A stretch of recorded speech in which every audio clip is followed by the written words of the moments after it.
पुढे। परंडा तहसीलचे तहसीलदार तथा कार्यकारी दंडाधिकारी निलेश मारुती काकडे यांच्यावर तहसील कार्यालयाच्या आवारातच आरेरावी केल्याची खळबळजनक घटना बुधवारी दि. 15 एप्रिल रोजी सायंकाळी घडली असून या घटनेने संपूर्ण जिल्ह्यात मोठी खळबळ उडाली आहे। माझ्या निवेदनावर कारवाई का केली नाही? परंडा तहसीलदारांची गाडी अडून शिवीगाळ, दोघांवर गुन्हा दाखल। परंडा, तू माझ्या निवेदनावर कारवाई का केली नाही? आत्ताच्या आता माझ्या अर्जावर कारवाई कर, असे म्हणत शासकीय कर्तव्यावर असलेल्या तहसीलदारांची गाडी अडवून त्यांना शिवीगाळ करत शासकीय कामात अडथळा निर्माण केल्याचा प्रकार परंडा तहसील कार्यालयाच्या आवारात घडला आहे।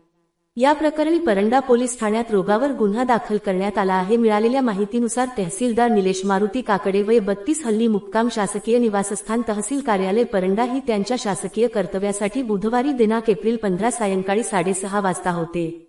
यावेळी परंडा तहसील कार्यालयाच्या आवारात योगेश मिटकरी राहणार पिठापुरी तालुका परंडा आणि त्यांचा एक अनोळखी साथीदार यांनी काकडे यांची गाडी अडवली। यानंतर आरोपीने मोठमोठ्याने ओरडून, तू माझ्या निवेदनावर कारवाई का केली नाही?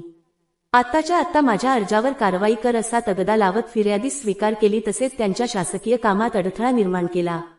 या प्रकरणी तहसीलदार निलेश काकडे यांनी रात्री उशिरा दिलेल्या फिर्यादीवरून परंडा पोलीस ठाण्यात योगेश मिटकरी आणि एक अनोळखी व्यक्तीवर भारतीय न्याय संहिता BNS कलम 132, 221, 224, 126, 2, 3512, 352, 35 सह महाराष्ट्र पोलीस कायदा कलम 110, 112, 117 नुसार गुन्हा गुण 165/2026 दाखल करण्यात आला आहे।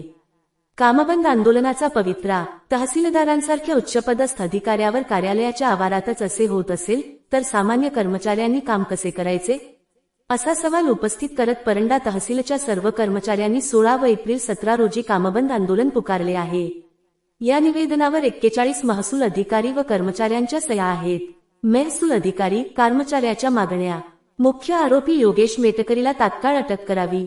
आरोपीवर MPDA झौ कायद्यांतर्गत कारवाई करण्यात यावी। महसूल कर्मचाऱ्यांना सुरक्षित वातावरण उपलब्ध करून द्यावे। या संदर्भात जिल्हाधिकारी, पोलीस अधीक्षक आणि उपविभागीय अधिकाऱ्यांना निवेदन देण्यात आले आहे। जर सोमवारपर्यंत कारवाई झाली नाही तर संपूर्ण तालुक्यातील महसूल यंत्रणा बेमुदत रजेवर जाणार असल्याने शासकीय कामाचा खोळंबा होण्याची शक्यता निर्माण झाली आहे। जनहितार्थ न्यूज एक पाऊल पुढे। मुख्य संपादक धनंजय गोफणे। आपल्या परिसरातील बातम्या पाहण्यासाठी चॅनलला सबस्क्राईब करा, व्हिडिओला लाईक करा आणि बेल आयकॉन दाबायला विसरू नका।